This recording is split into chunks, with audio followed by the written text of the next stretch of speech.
রবিবার Malda police club shopping complex ব্যবসায়ী সমিতির বার্ষিক সাধারণ সভা অনুষ্ঠিত হল। মালদা শহরের চিত্তরঞ্জন মার্কেট এলাকায় একটি লজে অনুষ্ঠিত হয় বার্ষিক সাধারণ সভা। বিগত দিনের আয় ব্যয়ের হিসাব পেশ, ব্যবসায়ীদের বিভিন্ন সমস্যা এবং সমাধান নিয়ে বার্ষিক সাধারণ সভায় বিস্তারিতভাবে আলোচনা করা হয়।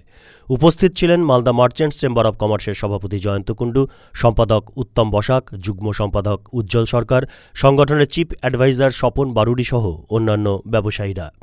Malda police club shopping complex business organisation ব্যবসায়ী সমিতির আজকে বার্ষিক সম্মেলন হলো এবং প্রকাশ্য বাণিজ্যিক অধিবেশন আমরা করলাম।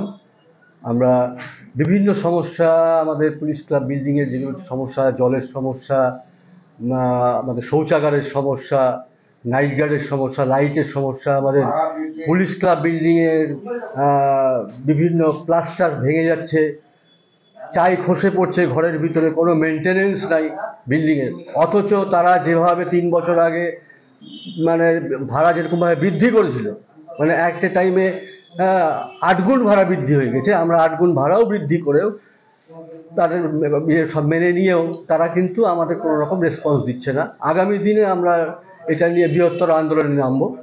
তো সেই সমস্ত আমরা সমস্ত রকমভাবে মালদা মার্চেন্ট চেম্বার অফ কমার্সকে সঙ্গে নিয়ে আগামী দিনের জন্য বৃহত্তর আন্দোলনের পথে নামার জন্য আমরা সংগঠিত, এবং আগামী 3 বছরের জন্য আমরা একটা কমিটি গঠন করলাম, প্রচণ্ড স্ট্রং কমিটি।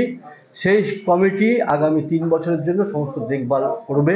সেই কমিটির প্রেসিডেন্ট হলেন আমাদের শাহাদাত রানা এবং সম্পাদক আমরা করলাম সুকুমার শেঠ।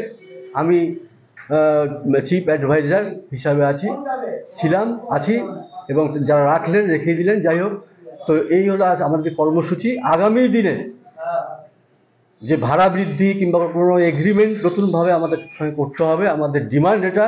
পুলিশ ক্লাব বিল্ডিংয়ের যিনি সেক্রেটারি আছেন তার কাছে ডিমান্ড থাকবে যে আমাদের সঙ্গে অতি সত্বর চিঠি দিতে হবে। চিঠি দিয়ে আমাদেরকে ডেকে সম্মানের সঙ্গে আলোচনা করে আমাদের মতামত নিয়ে 3 বছরের জায়গায় 5 বছর, আমাদের 5 বছর পর পর ভাড়া বৃদ্ধি হবে, এগ্রিমেন্ট হবে, নতুন করে এগ্রিমেন্ট আমাদের বসতে হবে। এটা আমাদের ডিমান্ড। মালদা টুডে।